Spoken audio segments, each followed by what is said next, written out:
Hello everyone, I welcome again to all of my BEd tutorial classes success in teaching field. हम लोग यहाँ पर BEd first year के first paper को discuss कर रहे हैं, जिसमें मैंने इससे पहले जो आपको बताया था वो बताया था चाइल्डहुड के बारे में कि किस तरीके से बच्चे बड़े होते हैं। और जो बीएड फर्स्ट ईयर में सबसे ज़्यादा जो क्वेश्चन पूछा जाता है वो होता है आपका ग्रोथ एंड डेवलपमेंट, यानी कि नुमू और नशोनुमा। ये बहुत पूछा जाता है और मेरी कोशिश रहेगी कि पीडीएफ के साथ में मैं आपके कॉन्सेप्ट को भी क्लियर करता चलूँ। तो शुरू करते हैं आज का क्वेश्चन। यहाँ देख सकते हैं आप, यहाँ पर जो है ये देख रहे हैं नुमू और नशोनुमा, ग्रोथ एंड डेवलपमेंट। सबसे पहले इसके डेफिनेशन को समझेंगे, क्या होता है ग्रोथ और डेवलपमेंट, और फिर उसके बाद में इसके फ़र्क को भी देखेंगे, क्योंकि ये क्वेश्चन बीएड में आएगा ही आएगा फर्स्ट ईयर में। और इसके अलावा ये क्वेश्चन बहुत बार पूछा गया है सीटेट बीटेट यानी कि कंपटीशन एग्जाम के लिए भी बहुत ज़्यादा इंपॉर्टेंट है। और ये जो पीडीएफ है ये इतना जामे है कि आप इसको अगर समझ लेंगे तो इससे ज़्यादा आपको सीखने की ज़रूरत नहीं है। चलिए शुरू करते हैं। अगर आप अपने माजी को देखें और ख़ासकर शेरखारगी यानी कि 0 से लेकर के जो 2 साल की एज होती है, और बचपन क्या होता है 2 से लेकर के 6 साल तक की जो एज होती है, कि वाकयात तो आपको महसूस होगा कि ज़्यादातर चीज़ें आप भूल चुके होंगे और कुछ धुंधली सी यादें आ रही होंगी। ये वो दिन थे जिसकी बुनियाद पर आपकी तश्कील हुई है। कितनी तब्दीलियां आप में आई होंगी जिनका ताल्लुक बराह रास्त आपसे है। यही सारी चीज़ें नुमू और नशोनुमा के तसव्वुर, नज़रियात और उसूल का मरकज़ है। यानी कि आप जो सोच रहे हैं, आप जो जैसे दिख रहे हैं, आप जैसा बन रहे हैं, आपके जैसे हालात हैं, वो जैसे शुरू में थे वो ऐसे अब नहीं है। यानी कि जो आप में तब्दीलियाँ आ रही है, जो आप में फ़र्क पड़ रहा है, वो सारी चीज़ें किस तरह से होंगी, किस तरह से होता है, यही सारी चीजें इसमें डिस्कस किया जाएगा। ठीक है ना।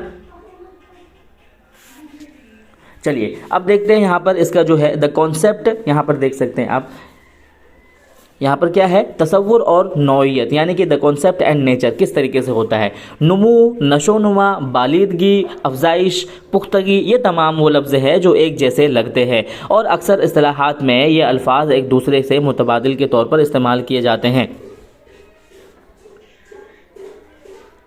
ठीक है, इस्तेमाल किए जाते हैं, लेकिन उनमें फ़र्क है। ऑब्वियसली ये बात याद रहे कि बहुत से लोग कहते हैं कि नुमू और नशोनुमा में फ़र्क नहीं है, बल्कि फ़र्क है, लेकिन उनमें फ़र्क है। नुमू से मुराद इंसानों में वाक़ होने वाली उन तब्दीलियों से है जिनमें कद है ना, वज़न, साइज़ और अंदरूनी आज़ा वगैरह में तब्दीलियाँ शामिल है, इसलिए इसे मिक़दारी या कमेटी तब्दीली भी कहते हैं। उसके जिस्मानी आज़ा में बैरूनी और अंदरूनी दोनों आज़ा शामिल है। किस में? नुमू में, यानी कि ग्रोथ में दोनों ही आज़ा शामिल है। आगे समझ में आएगा। बैरूनी आज़ा जो ऊपर दिखाई देते हैं, जैसे कि हाथों का बड़ा होना, जिस्म का बड़ा होना, सर का बड़ा होना, जैसे इंसान का पूरा जिस्म में हाथ, पाँव, नाक, कान, सर, पेट शामिल है। और अंदरूनी आज़ा में मुख्तलिफ निज़ाम जैसे दिल, हड्डी, हाजमा वगैरह शामिल है। ये तब्दीलियाँ इंसान की उम्र के साथ साथ होती रहती है। फ्रैंक के मुताबिक नशोनुमा खलियों में होने वाले इजाफे से होता है, जैसे लंबाई, वज़न में इजाफा हुआ। इस तरह नुमू की तारीफ जिस्म और उनके हिस्सों की शक्ल वज़न के बढ़ने से किया जाता है। ठीक है, क्या है इसकी तारीफ? उसका जिस्म और उसका हिस्सा और उसकी शक्ल जो बढ़ रही है उसी को नुमू कहा जाएगा। और उसमें जिस्मानी तनासुब और बहज़त मजमूई कद और वज़न में आई तब्दीलियाँ शामिल है। ये बात आपको याद रखना है कि ये जो कद है और इसका वज़न है, उसका जो बड़ा होना है, उसमें शामिल होता है नुमू में। ठीक है, ठीक है। अब यहाँ पर देखते हैं, यहाँ पर देख सकते हैं आप, उसके बरअक्स नशोनुमा। अब नशोनुमा देखते हैं क्या है उसकी, यानी कि ग्रोथ, ये यानी कि डेवलपमेंट। ठीक है, उसके बरअक्स नशोनुमा से मुराद इंसानों में वाक़ होने वाली उन तब्दीलियों से है जो हमल से मौत तक जारी रहता है। यानी कि जब से बच्चा पेट में रहता है उसी टाइम से लेकर के उसकी मौत तक डेवलपमेंट जारी रहता है। नशोनुमा में नुमू के साथ साथ उसकी जिस्मानी ज़हनी तर्ज अमल में भी तब्दीली होती रहती है। यहाँ पर देखो, वहाँ पर जहनी नहीं था, है ना, यानी कि उसका जो जहनी तर्ज अमल है उसमें तब्दीली। नशोनुमा एक मुसलसल चलने वाला अमल है। ये मुसलसल चलता है, यानी कि बर्थ से लेकर के डेथ तक चलता रहता है, जबकि नुमू नहीं चलता है, जिसके ज़रिए इंसान में कैफियती तब्दीली आती है। ये वर्ड आपको याद रखना है। कैफियती तब्दीली आती है, जहनी तब्दीली उसमें आती है। ठीक है, जो नुमू के मिक़दारी यानी कमीती तब्दीली के साथ वाक़ होती है।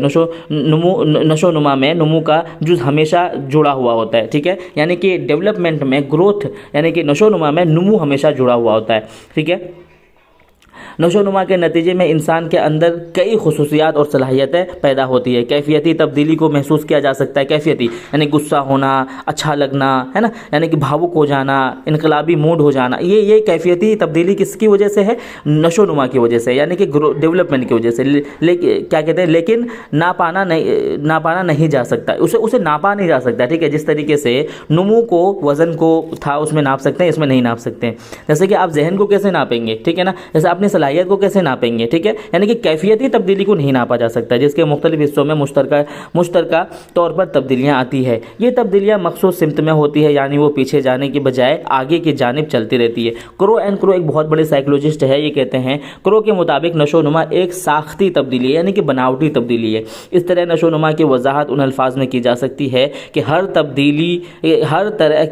तब्दीली को हम नशोनुमा कह सकते हैं। सिर्फ तरक्की पजीर तब्दीलियाँ ही नशोनुमा के ज़ुमरे में आती है। ये एक मुसलसल जारी रहने वाला अमल है। ठीक है, ये एक मुसलसल जारी रहता है, यानी कि बर्थ से लेकर के उसका क्या कहते हैं कि जिस्म बढ़ता रहता है। उसी तरीके से और भी डेफिनेशन दिए हुए हैं, क्या कहते हैं कि यही चीज़ इसमें जो मैंने ऊपर पढ़ा है वही चीज़ है। उसके अलावा जो है यहाँ पर एक वुल्फ एंड वुल्फ है। पुख्तगी के माने नशोनुमा के मुतय्यन सतह से है, जिसमें बच्चे उन कामों को करने के काबिल हो जाते हैं जिन्हें उससे पहले नहीं कर सकते थे। ठीक है, इसी तरीके से क्या कहते हैं कि पूरा डेफिनेशन दिया हुआ है, आप एक 1 बाय 1 करके पढ़ लेंगे, ये बहुत इनफ रहेगा आपके एग्ज़ाम के पर्पज़ से। ठीक है, उसके अलावा यहाँ पर देख सकते हैं, उसके यहाँ पर भी दिया हुआ है इन्होंने डेफिनेशन, है ना। इस तरह से पुख्तगी इंसान के जिस्मानी, फितरी और जहनी नमू और सलाहियतों के उस फितरी नशोनुमा के उम्र से है, जिसके बाद उसमें कोई नमू और नशोनुमा की कोई गुंजाइश नहीं है। अब इसको आप अच्छी तरीके से समझ लो, मैं समझा देता हूँ। ठीक है, नमू यानी कि ग्रोथ जो होता है ना, वो एक जिस्मानी फ़र्क होता है, जिसे आप देख सकते हो। ठीक है, आप हड्डियों को,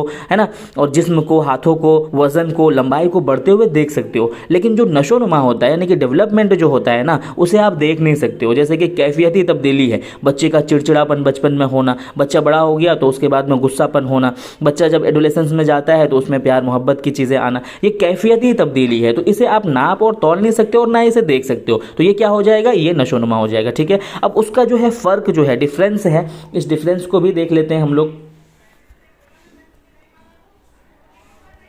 देखिए, यहाँ पर इसका डिफरेंस बहुत आसानी से दिया हुआ है, इसको आप अगर पढ़ेंगे तो इस तरह से आप अपने एग्ज़ाम में भी लिख पाएंगे। ठीक है, यहाँ देख सकते हैं, ये क्या है आपका नमू, ग्रोथ को नमू बोलते हैं और डेवलपमेंट को नशोनुमा बोलते हैं। ठीक है, देखिए, नमू से मुराद इंसान के जसामत और वज़न में होने वाले इजाफे से होता है। अब यहाँ पर देखिए, नशोनुमा से मुराद इंसान में जसामत और वज़न के साथ साथ उसके इल्म में महारत और तर्ज अमल में होने वाली तरक्की और तब्दीलियों से भी होता है। नमू एक ऐसा पहलू है जिसके अंदर तब्दीली को नापा और तोला जा सकता है, लंबाई, ऊंचाई, वज़न वगैरह।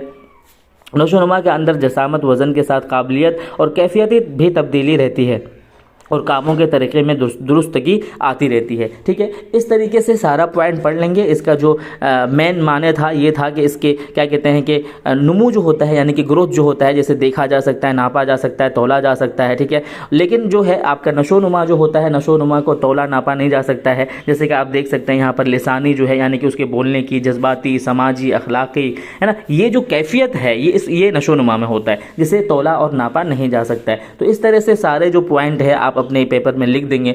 उसके अलावा अगर आप देखेंगे तो यहाँ पर नशोनुमा के उसूल बहुत सारे हैं। ठीक है, ये वही उसूल है कि किस तरीके से क्या कहते हैं कि बच्चा बड़ा होता है, किस क्या कहते हैं कि स्किनर ने क्या कहा है, किस वे में बड़ा होता है, किस तरीके से बड़ा होता है। ठीक है, जैसे बताया था कि किस एज में बच्चे का कौन सा हिस्सा सबसे ज़्यादा बड़ा होता है। तो इस तरह से सारा चीज़ जो है देख लेंगे आप। ठीक है, लेकिन उसके अलावा जो सबसे ज़्यादा इम्पोर्टेंट है वो इम्पोर्टेंट है आपको सीखना ये चीज़। देखिए, यहाँ पर मैं बता रहा हूँ आपको, ये देखिए यहाँ पर जो है आपका नमू और नशोनुमा को असरअंदाज करने वाले कुछ अवामिल है, जो 2 अवामिल बहुत ज़्यादा इंपॉर्टेंट है जो पूछे भी जाते हैं, तवारुस और माहौल, यानी कि factors influencing growth and development, heredity and environment इसको बोलते हैं।